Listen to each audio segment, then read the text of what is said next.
జగన్మోహన్ రెడ్డి గారిని వెనకేసుకురావడమో ఇలాంటి కేసుల్ని మనం ప్రోత్సహించడమో నా ఉద్దేశం కాదు. ఇవాళ రేపు మనం చూస్తున్న సినిమాలు కానీ, సినిమాల్లో ఉన్న హీరో పాత్రలు చేసే గ్యాంబ్లింగ్లు కానీ, ఇష్టం వచ్చినట్లుగా అధికారాన్ని అడ్డం పెట్టుకుని వాళ్ళకి తగిలిన దెబ్బలని అంటే ఒక హీరోకు దెబ్బ తగిలింది అనుకోండి, అంటే ఇది మానసికంగా తన కుటుంబం మీద ఒక దెబ్బ పడింది అనుకోండి, ఆ హీరో రెచ్చిపోయి డబ్బు సంపాదించడం, అడ్డొచ్చిన వాళ్ళని అడ్డంగా నరికేయడం లాంటి సీన్స్, సిచ్యువేషన్స్ని మనం ఆహాకారాలు ఓహోకారాల మధ్య ఆ సినిమా హీరోని ప్రొజెక్ట్ చేస్తూ ఉంటాం. సేమ్ ఇక్కడ ఒకవేళ అలా చేయాల్సి వస్తే జగన్మోహన్ రెడ్డి గారిని కూడా అలానే చేయాలి. ఇక్కడ సేమ్ ఇదే, ఆయన సీఎం అవ్వాలి అనుకున్న దానికి దెబ్బ పడింది, ఆ దెబ్బ ఆయన కుటుంబానికి పడింది అని ఫీల్ అయ్యారు.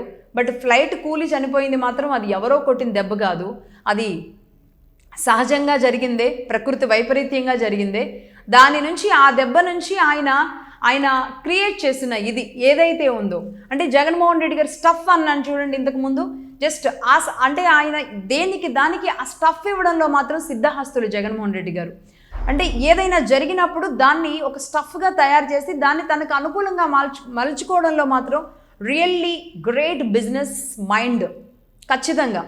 అందుకే ఆ సమయంలో జగన్మోహన్ రెడ్డి గారు ఎక్కడ సీఎం అయిపోతారో అని బట్టలు చించేసుకుని, if you don't mind, sorry to say like this type of word, అంటే అందరూ ఎక్కడ ఆయన సీఎం అయిపోతారోనని హడావుడి చేసేసి, అవ్వకూడదని కొందరు, అవ్వాలని కొందరు, రకరకాలుగా ఆయనకు అన్యాయం జరిగిపోయిందని కొందరు గొంతులు చించుకొని, అన్యాయం జరగలేదని ఇంకా గొంతులు చించుకొని ఆయన్ని జస్ట్ 37-40 ఏళ్ల వయసులో ఉన్నప్పుడు ఆయన్ని ఒక హీరో ప్రొజెక్షన్ ఇచ్చారు. ఎలాంటి హీరో అంటే ఒక డెమిగాడ్ లాంటి ప్రొజెక్షన్ ఇచ్చారు.